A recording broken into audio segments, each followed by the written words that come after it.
Unsure of your dream? Study abroad destination? Clear your doubts. Videsh Consult. Call 9676502888.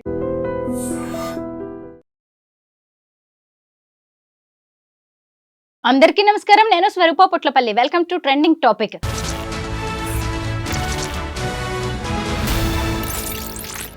అమృతం లాంటి అమ్మ ప్రేమ విషంగా మారుతోంది.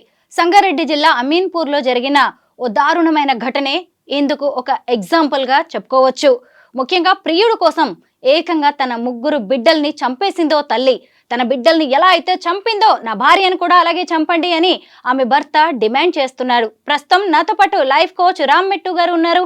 ఆయనతో మాట్లాడి ఈ కేసు గురించి ఇంకా అనేక విషయాలు తెలుసుకుందాం. నమస్తే రామ్ గారు. నమస్తే అండి. చూసారు కదా, అసలు తల్లి ప్రేమ అనేది ఎంత గొప్పదని చెప్పుకుంటాం కదా, అలాంటిది ఇప్పుడు తల్లి ప్రేమ కూడా ఇంత కలుషితం అవుతుందా అని మనలాంటి వాళ్ళం ఆశ్చర్యపోవాల్సి వస్తుంది. ప్రియుడు కోసం 3 పిల్లల్ని చంపేసింది. అసలు పోస్ట్ మార్టం విషయంలో ఆ రిపోర్ట్లో అయితే ఎన్ని విషయాలు బయటకు వచ్చాయో, మీరు ఏమంటారు దీని మీద? This is very peculiar case అండి ఇది. ఇందులో తను ఏంటంటే వాళ్ళ 3 పిల్లల్ని తను చంపేసింది. తను ఏం క్రియేట్ చేద్దాం అనుకుందానంటే, పెరుగన్నం తిన్నాక వాళ్ళ 3 పిల్లలకి పెరుగన్నం పెట్టి, పెరుగన్నం తిన్నాక తనకి ఏదో కడుపులో తిప్పేస్తున్నట్టు తను నటించారు. యాక్చువల్లీ నటించి వాళ్ళ హస్బెండ్కి నాకు ఏదో తేడాగా కొడుతుంది, పెరుగన్నం తిన్నాం కదా, అదేదో మేబీ పాయిజనింగ్ అయి ఉంటుందేమో అనేసి తను అలా క్రియేట్ చేసి తను హాస్పిటల్కి వెళ్దామని చెప్పింది. అట్ ది సేమ్ టైం ఈ 3 పిల్లలు కూడా చూస్తే వాళ్ళు చనిపోయి ఉన్నారు. సో పోస్ట్ మార్టం రిపోర్ట్లో తెలిసింది ఏంటంటే, అసలు పెరుగన్నంలో ఎలాంటి పాయిజనింగ్ అనేది లేదు, like it was all clean అనేసి. సో అప్పుడు అసలు ఎలా మరి చనిపోయారు ఈ పిల్లలు అనేసి పోలీసులు ఆరా తీస్తే తెలిసిన విషయం ఏంటంటే, తినే వాళ్ళ 3 పిల్లల్ని, ఒకళ్ళు 12 ఇయర్స్ అండి, ఒకళ్ళు 10, ఒకళ్ళు 8 ఇయర్స్ ఓల్డ్, 3 ఒకళ్ళ తర్వాత ఒకళ్ళని తను చంపేసింది. తను చంపేసిన తర్వాత వాళ్ళని పడుకోబెట్టినట్టు యాక్టింగ్ చేసి తిను వాళ్ళ హస్బెండ్ తోటి మళ్ళీ ఈ డ్రామా అంతా ఆడింది. తను ఏంటంటే నాకు కడుపులో తిప్పేస్తుంది అదంతా. బట్ యాక్చువల్గా ఏంటంటే తను టవల్ తోటి వాళ్ళకి ఊపిరి ఆడకుండా చేసి 3 తను చంపేశారు. సో ఈ విషయము ఈ పోస్ట్ మార్టం రిపోర్ట్లో అందులో పాయిజనింగ్ లేదు అని తెలిసిన తర్వాత మరి పిల్లలు ఎలా చనిపోయారు అనే ఒక క్వశ్చన్కి ఈ ఇన్వెస్టిగేషన్ అంతా జరిగింది. అండ్ దట్ ఈస్ వెన్ ఈ నిజాలన్నీ బయటపడ్డాయి. అండ్ ఇంకోటి ఏంటంటే, బేసిక్ ఇదంతా తను ఎందుకు చేశారు అని అంటే, తను యాక్చువల్లీ స్కూల్ టీచర్ అండి. Rajitha school teacher. తను స్కూల్ టీచర్ అయ్యి ఉండి తనకి ఏంటంటే రీసెంట్లీ వాళ్ళ ఈ వాట్సాప్లో ఈ మధ్య రీయూనియన్ అనేసి ఇవన్నీ ఎక్కువ జరుగుతున్నాయి. సో రీయూనియన్ చేసుకుందాము అనేసి వాళ్ళ పాత ఫ్రెండ్స్ అందరినీ మళ్ళీ కలవటము, అలా వాళ్ళ స్కూల్ ఫ్రెండ్ మళ్ళీ కలిచాడు ఒక అతను శివ అనేసి అతను ఫ్రెండ్ అంతా స్కూల్ ఫ్రెండ్ కలిసిన తర్వాత ఆ అబ్బాయికి పెళ్లి కాలేదు అని తెలిసింది. బేసిక్గా ఏంటంటే ఈ అమ్మాయికి చాలా తొందరగా పెళ్ళి అయిపోయింది. ఈ అమ్మాయికి రజితాకి ఇంకా వాళ్ళ హస్బెండ్కి కూడా almost 20 years of age gap ఉందండి. So that itself shows ఏంటంటే ఈ అమ్మాయికి చాలా తొందరగా పెళ్ళి అయిపోయింది. సో తొందరగా పెళ్ళి అయిపోయింది. బట్ ఈ పర్సన్ ఎవరైతే ఉన్నాడో, శివ ఎవరైతే ఉన్నాడో, ఇంకా పెళ్ళి కాలేదు. సో మెల్లగా వీళ్ళు మాట్లాడుతూ కొంచెం ఇంకా క్లోజ్నెస్ పెరిగి మళ్ళీ నువ్వు నన్ను పెళ్లి చేసుకుంటావా అనేసి ఈ అమ్మాయి తన్ని అడిగింది, శివాని అడిగింది. శివ ఒక కండిషన్ పెట్టాడండి అందులో. ఏంటంటే, నేను పెళ్లి చేసుకుంటాను కానీ నువ్వు మీ పిల్లలు లేకుండా నాతో వచ్చేయడానికి నువ్వు రెడీగా ఉన్నావు అని అంటే నేను పెళ్లి చేసుకుంటా అన్నాడు. మూల కారణం ఇదండి. ఏంటంటే ఇప్పుడు ఆ పిల్లలు ఉన్నారు అని అంటే ఈ అమ్మాయి శివ దగ్గరికి వెళ్ళలేదు. సో రజిత శివ దగ్గరికి వెళ్ళలేదు కాబట్టి ఇప్పుడు తను శివతో పాటు ఉండడానికి వాళ్ళ 3 పిల్లల్ని చంపేసి అప్పుడు మళ్ళీ తను వాళ్ళ శివతో వెళ్ళిపోదామని తను ప్లాన్ చేశారనమాట బేసిక్గా. సో ఈ మొత్తం దీంట్లో మనం చూసుకోవాల్సింది ఏంటంటే, ఆమెకి నిజంగా ఒకరితో ఉండడం ఇష్టం లేదు అని అంటే వాళ్ళు కూర్చొని మాట్లాడుకొని విడిపోవచ్చు. అంతేగాని చంపడం అనేది అసలు కరెక్ట్ కానే కాదు. ఈ మధ్యన చాలామంది ఏంటంటే కొంచెం కూడా ఆలోచించట్లేదు. అది చంపేయడానికి కానీ చచ్చిపోవడానికి కానీ అసలు కొంచెం కూడా వెనకాడట్లేదు. కానీ దానివల్ల ఎన్ని కుటుంబాలు నాశనం అవుతున్నాయి అనేది వాళ్ళు అసలు చూడట్లేదు. ఇక్కడ 3 పిల్లలండి, వాళ్ళు ఇంత ఆల్మోస్ట్ 12 ఇయర్స్, 8 ఇయర్స్, 10 ఇయర్స్ అని అంటే దాంట్లో 2 అబ్బాయిలు, 1 అమ్మాయి. వీళ్ళని హతమార్చి అమ్మాయి ఇలా చేసింది అని అంటే అసలు ఇంకా ఫ్యూచర్లో తనకి ఫస్ట్ ఆఫ్ ఆల్ ఈమెకి ఫ్యూచర్ లేదు, వాళ్ళ హస్బెండ్కి ఫ్యూచర్ లేదు ఇప్పుడు. ఎందుకంటే వాళ్ళ పిల్లలు చనిపోయారు, ఈమెతోటి ఉండలేడు ఇంకా ఆయన. సో ఇవన్నీ ఆలోచించకుండా మరీ ప్రియుడి కోసం ఇవన్నీ ఈ మధ్యన ఎక్కువ చేస్తున్నారు. అందులో మీరు కరెక్ట్గా అబ్జర్వ్ చేశారంటే బికాస్ ఆఫ్ ఈ రీయూనియన్స్ వల్ల ఎక్కువ అవుతున్నాయండి. ఇలాంటివన్నీ కూడా రీయూనియన్స్ వల్ల ఎక్కువ అవుతున్నాయి. సో మనం కూడా కొంచెం జాగ్రత్తగా ఉండాలి. ఎందుకంటే చూడండి, మనం స్కూల్లోనో కాలేజ్లోనో ఉన్నప్పుడు ఈ అఫైర్స్ ఉండడము లేకపోతే రిలేషన్షిప్స్లో ఉండడం అనేది కామన్. అది ఆ టైంలో జరిగిపోయింది. ఫ్యూచర్కి వచ్చేసరికి ఏమవుతుందనంటే ఐదర్ అమ్మాయికి కానీ అబ్బాయికి కానీ వాళ్ళకి పెళ్ళి అయిపోయినా కాకపోయినా జనరలీ పెళ్ళి అయిపోయి ఉంటుంది. ఈ టైం కల్లా పెళ్ళి అయిపోయి ఉంటుంది. పెళ్ళి అయిపోయినాక మళ్ళీ కలుచుకొని ఆ పాత జ్ఞాపకాలన్నీ గుర్తు చేసుకొని అప్పుడు మనం అలా ఉండేవాళ్ళము ఇలా ఉండేవాళ్ళం అని గుర్తు చేసుకొని ఇవన్నీ చేయటం వల్ల ఏంటంటే ఆ ఇష్టం మళ్ళీ వచ్చే ఛాన్సెస్ ఉంటాయి మనకి. అలా రావటం వల్ల ఏంటంటే ఈ మధ్యన మనం ఎక్కువ చూస్తున్నాము, ఇలాంటి కేసెస్ అన్నీ ఎక్కువ అవుతున్నాయండి. సో నేనేంటంటే ఈవెన్ జనాలు కూడా కొంచెం ఆలోచించాలి.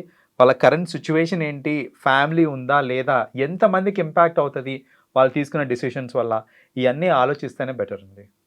అసలు ఆడవాళ్ళు కూడా క్రిమినల్స్ గా మారిపోతున్నారు. ఇంట్లో వాళ్ళనే హత్యలు చేస్తున్నారు. మనం వరంగల్ సుమంత్ రెడ్డి కేసు కూడా మనం మాట్లాడుకున్నాం. తన ప్రియుడితో ఉండాలి అని చెప్పి ఆయన భార్య ఫ్లోరా మరియా అనే ఆమె ఎంత దారుణంగా డాక్టర్ సుమంత్ రెడ్డిని హత్య చేయించిందో చూసాము. ఇక్కడ కూడా ప్రియుడితో ఉండాలని 3 పిల్లల్ని చంపేసింది. తర్వాత అసలు భర్త పరిస్థితి ఎలా ఉండేదో. అంటే సమాజం నుంచి సింపతి కావాలి, వాళ్ళ ఆస్తులు కావాలి, మళ్ళీ వీళ్ళు ఇంకొక పెళ్లి చేసుకోవాలి వాళ్ళకి నచ్చిన వాళ్ళని. అంటే పోలీసులు ఉంటారు, పట్టుకోలేరు అని అనుకుంటున్నారా? వాళ్ళని వాళ్ళు అంత తెలివిగా ఎందుకు ఊహించుకుంటున్నారు ఈ జనం? సో అదేనా, ఇదంతా వాళ్ళు ఏంటంటే ఒక మైకంలో ఉంటారు. కామంతో కళ్ళు మూసుకుపోయాయి అంటారు కదా. Exactly that is what is happening. ఏంటంటే వాళ్ళు ఈ మైకంలో ఉండి అసలు నిజ నిజాలు ఏంటివి, అసలు నేను చేసేది కరెక్టా కాదా, చేస్తే దొరికిపోతానా లేదా, ఆ మాత్రం కూడా ఆలోచించకుండా చేస్తున్నారు అని అంటే నిజంగా అది వాళ్ళు ఏ లెవెల్లో అది ఎంత డీప్లో ఉన్నారు చూడండి. వాళ్ళు ఆ మైకం అనేది అంత డీప్లో ఉన్నారు వాళ్ళు. సో బేసిక్గా ఏంటంటే కొంచెం ప్రాక్టికల్గా ఆలోచించాలి. ఏంటి అసలు ఇప్పుడు కరెంట్ స్టేటస్ ఆఫ్ రిలేషన్షిప్ ఏంటి మనది, ఇప్పుడు నేనేమన్నా డెసిషన్ తీసుకుంటే ఎంతమంది ఇంపాక్ట్ అవుతున్నారు దానివల్ల, ఇవేం ఆలోచించకుండా గుడ్డిగా చేసేసుకుంటూ వెళ్ళిపోయి నన్నేం ఎవరు పట్టుకోలేరులే అని అనుకుంటే, లేదా ఇవన్నీ చేసిన తర్వాత నేను నా లవ్డ్ వన్స్ తోటి ఉన్నాను అని అంటే నా జీవితం హ్యాపీగా ఉంటుంది అని అంటే అసలు కానే కాదండి. అసలు చాలా చెప్పాలంటే లైఫ్ అంతా మిజరబుల్గా మారిపోతుంది ఇలాంటివి చేసిన తర్వాత. సో ఒక్కసారి చేసే ముందు విచక్షణ కోల్పోకుండా ఒక్కసారి ఆలోచిస్తే కనుక నిజంగా ఇలాంటివన్నీ జరగవండి. కామాతురాణం న భయం న లజ్జ అంటారు. ఒక్కసారి గనక ఇలాంటి అఫైర్స్లో పడ్డారంటే ఏ భయం ఉండదు, ఎలాంటి సిగ్గు ఉండదు, అన్నీ వదిలేస్తారు. చివరికి కడుపు తీపిని కూడా వదిలేస్తారా? కట్టుకున్న వాళ్ళని ఎలాగో లేపేస్తున్నారు చూసాం మనం. చిన్న పిల్లల్ని చంపేస్తున్నారండి. కనీసం దయ జాలి కూడా, ఒక తల్లి కదా ఆమె, తల్లి అనేది ఎందుకు మర్చిపోతుంది అలా? సో ఈ మధ్య చెప్పాలంటే అండి ఎఫెక్షన్స్ అనేది బాగా తగ్గిపోతుంది. అండ్ ఇంకోటి ఏంటంటే చాలామంది కొత్తదనం అనేది ఎక్కువ కోరుకుంటున్నారు ఈ మధ్యన. సో ఇప్పుడు ఏంటంటే ఆ కొత్తదనం కోసము అది వాళ్ళు పిల్లలా లేకపోతే హస్బెండా ఎవ్వరు అనుకోవచ్చు. ఈ మధ్య కాలంలో తండ్రిని కూడా చంపేయడం చూసాం మనం. అడ్డుపడుతున్నాడు, ఎఫ్ఐఆర్ కోసం అడ్డుపడుతున్నాడు అనేసి తండ్రిని చంపేస్తున్నారు, పిల్లల్ని చంపేస్తున్నారు, వైఫ్ హస్బెండ్ ఎవ్వరు అని అసలు రిలేషన్తో సంబంధం లేకుండా ఒక కొత్తదనం కోసం అనేసి ఎంతోమంది ఇలాంటి హత్యలు చేయడం అనేది ఈ మధ్య కాలంలో బాగా ఎక్కువ చూస్తున్నాం మనం. సో బేసిక్గా ఏంటంటే ఆ కొత్తదనం కోరుకొని, లేకపోతే ఇంకోటి ఏంటంటే మాట్లాడుకున్న తర్వాత ఇంట్లో దొరకని తీపిదనం బయట దొరుకుతూ ఉంటుంది. ఇప్పుడు చూడండి, వాళ్ళ హస్బెండ్ తోటి మేబీ ఆమె అంత ఎఫెక్షనేట్గా మాట్లాడి ఉండకపోవచ్చు, పొరిగింటి పుల్లకూర అంటారు. Exactly right. సో అదే అవుతుంది అనమాట. ఇక్కడ ఏంటంటే పక్కన వాళ్ళు బాగా తీయగా మాట్లాడేసరికి అదే ఇంకా జీవితాంతం అలాగే ఉంటుందేమో వాడితోటి ఉంటే అనే ఈ ఊహలో ఏంటంటే వాళ్ళు సరే వీళ్ళందరూ లేకపోయినా పర్వాలేదు, ఇతను బాగా తీయగా మాట్లాడుతున్న ఇతను ఉంటే హ్యాపీగా ఉంటానేమో నేను, అలా అనుకొని వీళ్ళు ఇలాంటివన్నీ చేస్తూ ఉన్నారండి ఈ మధ్య కాలంలో. రామ్ గారు, ఈ అమీన్పూర్ కేసును చూసినప్పుడు రజిత ఆమె భర్త చెన్నైకి మధ్య మొత్తం 20 ఏళ్ల గ్యాప్ ఉంది, ఏజ్ గ్యాప్. అంటే ఆడపిల్లలకి తొందరగా పెళ్లిళ్ళు చేసి మగవాళ్ళకి కొంచెం లేటుగా అవుతూ ఉంటాయి కదా. ఈ అమ్మాయికి చూస్తేనే 30 ఏళ్ళు లేవు, 3 పిల్లలు. అతనికేమో 50 ఏళ్ల వరకు ఉన్నాయి. అసలు ఆయన మాట్లాడుతున్న మాటలు వింటుంటే మనలాంటి వాళ్ళం కూడా కన్నీళ్లు పెట్టుకోవాల్సిన పరిస్థితి. 3 పిల్లల్ని ఒకే చోట పూడ్చిపెట్టాం, ఇలాంటి భార్య నాకొద్దు అంటున్నాడు. నిజమే కదా?